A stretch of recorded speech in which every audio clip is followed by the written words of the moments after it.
भर चुका है पाकिस्तान के पाप का घड़ा। अमेरिकी दौरे पर मोदी ने कर दिया खेल। अंकल सैम करेंगे आतंकिस्तान पर करारा प्रहार। मोदी ने साइलेंटली बनवा दी अफगानिस्तान की नई सरकार। जी हां, एक तरफ तो अफगानिस्तान में तालिबानी आतंकियों ने सत्ता पलट किया, दूसरी तरफ मोदी ने ऐसा पासा फेंका कि गीदड़ों के गैंग में ही फूट पड़ गई। अफगानिस्तान में न बरादर की दाल गलने पाई, न हक्कानी नेटवर्क अपने प्लान में कामयाब हो सका। दोस्तों, अफगानिस्तान में होते इन घटनाक्रमों के पीछे कहा जा रहा है कि हिंदुस्तान साइलेंटली प्लान बनाकर इन्हें एग्जीक्यूट करा रहा है। इसी महीने की शुरुआत में भारत के एनएसए अजीत डोभाल ने रूसी समकक्ष जनरल निकोलाई पेत्रुशेव से अफगानिस्तान में तालिबान के सत्ता पर कब्जा करने के पूरे घटनाक्रम पर चर्चा की थी। भारत, रूस और मध्य एशियाई क्षेत्र पर आतंकियों की इस टोली के पड़ने वाले संभावित सुरक्षा प्रभावों के संबंध में इस मीटिंग में लंबी चर्चा हुई थी। इतना ही नहीं, 8 सितंबर की इस मीटिंग से एक दिन पहले ही डोभाल ने अफगान संकट पर अमेरिकी खुफिया एजेंसी CIA के चीफ विलियम बर्न्स के साथ भी घंटों तफसील से बातचीत की थी। हमारे सूत्र बताते हैं कि CIA प्रमुख कुछ अधिकारियों के साथ भारत के दौरे पर आए और उन्होंने अमेरिका द्वारा अपने सैनिकों को वापस बुलाए जाने के बाद अफगानिस्तान की स्थिति पर मुख्य रूप से चर्चा की। इस चर्चा में सबसे इम्पोर्टेंट टॉपिक था तालिबान आतंकियों की कथित सरकार को साइडलाइन करना, ताकि ग्लोब पर कहीं भी आतंकवाद को प्रश्रय न मिलने पाए। दोस्तों, ये तो पूरी दुनिया ही जानती है कि तालिबानी आतंकियों का बजान पाकिस्तान ही है। पाकिस्तान ही वो मुल्क है जो बैकडोर से तालिबानी आतंकियों की मदद किया करता है। लेकिन अब तालिबानी आतंकी पाकिस्तान के काबू से भी बाहर होते जा रहे हैं, जो पूरी दुनिया के लिए खतरा है। इस खतरे से निपटने के लिए मोदी ने ऐसा फूल प्रूफ प्लान बनाया जिसकी भनक तालिबानी जाहिल आतंकियों को लगती इससे पहले एक तरफ तो उनमें फूट पड़ गई, तो अब दूसरी तरफ तालिबान के लिए एक और मुश्किल खड़ी हो गई है। क्या है ये मुश्किल और मोदी ने कैसे तालिबानियों को उनकी छठी का दूध याद दिला दिया, आपको ये बताएंगे ही। लेकिन उससे पहले आपको बता देते हैं कि मोदी के अमेरिकी राष्ट्रपति जो बाइडेन से मिलने के बाद अब पाकिस्तान के बुरे दिनों की कैसे शुरुआत होने वाली है। दरअसल अफगानिस्तान में तालिबानियों को पंजशीर में नॉर्दर्न रेजिस्टेंस फोर्स ने नाको चने चबवा दिए थे। तालिबान चाहकर भी NRF से पार नहीं पा सका था।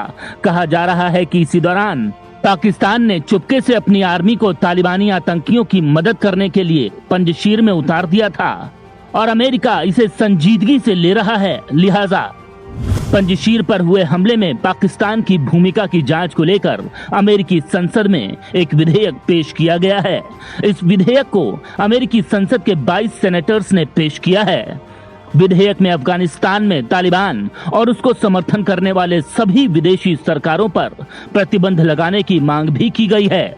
अमेरिकी संसद में इस विधेयक के पेश होते ही पाकिस्तान में कोहराम मच गया है, क्योंकि इमरान खान नियाजी जब से पाकिस्तान में पावर में आए हैं तब से पाकिस्तान मुफलिसी के गड्ढे में और गहरे में गिरता जा रहा है। पाकिस्तान सिर्फ और सिर्फ विदेशी भीख पर ही जिंदा है और ये बात पूरी दुनिया जानती है। पाकिस्तान को डर है कि अगर अमेरिका ने उस पर प्रतिबंध लगा दिया तो पाकिस्तान को डूबने से उसका आका यानी मौका परस्त चीन भी नहीं बचा पाएगा। ऐसे में उसकी हालत अफगानिस्तान की तरह ही हो जाएगी और तालिबान इसी फिराक में बैठा है कि वो कैसे पाकिस्तान की सत्ता पलट करके वहां पर भी काबिज हो जाए। ऐसी स्थिति में बहुत मुमकिन है कि पाकिस्तान ने जिस तरह से आतंकवाद के खिलाफ जंग में अमेरिका को डबल क्रॉस किया था, चीन भी उसी तरह इमरान की मदद करने के नाम पर तालिबान आतंकियों को अपनी मुट्ठी में करने के लिए पाकिस्तान को भी डबल क्रॉस कर दे। इसी डर से पाकिस्तानी हुक्मरानों की नींद हराम हो चुकी है, क्योंकि अमेरिका के इस विधेयक में तालिबान पर और संगठन का समर्थन करने वाली सभी विदेशी सरकारों पर प्रतिबंध लगाने की मांग भी की गई है। और दोस्तों, ये तो पूरी दुनिया ही जानती है कि पाकिस्तान और चीन के अलावा दुनिया में कोई ऐसा देश नहीं है जो तालिबान आतंकियों से हमदर्दी रखता हो। तो ऐसे में पाकिस्तान की गर्दन पर प्रतिबंध की तलवार लटक चुकी है। बाइडेन ने चीन और पाकिस्तान को सिरे से खारिज करते हुए मोदी के सुर में सुर मिलाना खुलेआम शुरू कर दिया है। अमेरिका ने यूएन में तालिबान के दूत को मान्यता न देने की अपील कर डाली है। प्रस्तावित विधेयक में विदेशी सरकारों सहित तालिबान को सहायता देने वालों पर प्रतिबंध लगाने को भी कहा गया है।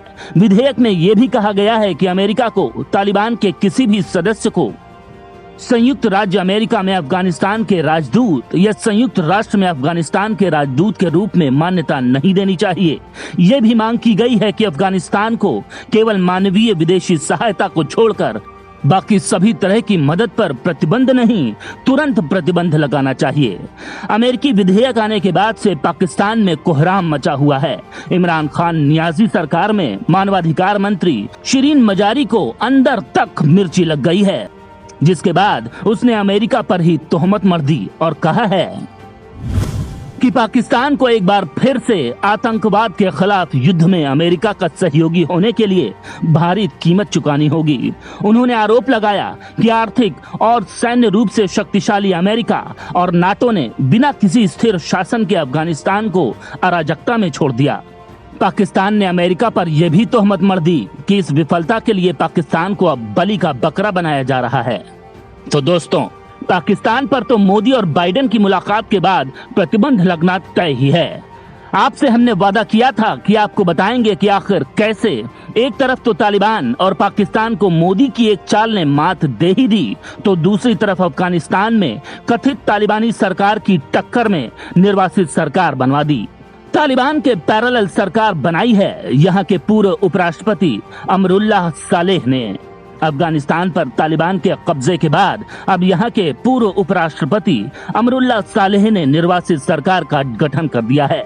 सालेह ने कहा है कि वो इस निर्वासित सरकार के कार्यवाहक राष्ट्रपति होंगे, क्योंकि पूर्व राष्ट्रपति अशरफ गनी न तो उनके साथ हैं और न ही वो अफगानिस्तान में मौजूद हैं। सालेह इस वक्त स्विट्जरलैंड में मौजूद हैं। कुछ दिनों पहले पंजशीर में उनके भाई की तालिबान ने हत्या कर दी थी। सालेह ने ऐलान कर दिया है कि उन्होंने निर्वासित सरकार का गठन कर दिया है और यही सरकार कानूनी तौर पर और दुनिया के लिए अफगानिस्तान की सर्वमान्य सरकार होगी। स्विट्जरलैंड में अफगानिस्तान एम्बेसी ने भी सालेह का यही बयान जारी किया है। इसे दुनिया की ज्यादातर न्यूज एजेंसी और दूतावासों को फैक्स के जरिए भेजा गया है। सालेह ने तालिबान आतंकियों की बनाई कथित अफगानिस्तान सरकार को अवैध करार दिया है, क्योंकि इंटरनेशनल लॉ के हिसाब से उसका कोई वजूद ही नहीं है और न ही वो अफगान लोगों का प्रतिनिधित्व करती है। काबुल पर तालिबान के कब्जे के बाद सालेह कुछ सहयोगियों के साथ पंजशीर घाटी चले गए थे। इसके बाद से वो तालिबान के हाथ नहीं लगे। कुछ खबरों के मुताबिक सालेह रॉ की मदद से ताजिकिस्तान के रास्ते यूरोप और फिर स्विट्जरलैंड पहुंचे और अब तालिबान की आतंकी सरकार को खारिज करते हुए उन्होंने अफगानिस्तान की निर्वासित सरकार बना डाली। तो दोस्तों, आतंकियों के खिलाफ भारत की मोर्चाबंदी के बारे में आपकी क्या राय है? रॉ और भारत के एनएसए के प्रोएक्टिव स्टेप्स के बारे में आप क्या सोचते हैं? दुनिया से आतंकियों की जड़ खोदने के लिए और क्या किया जा सकता है, आप हमें कमेंट करके जरूर बताएं।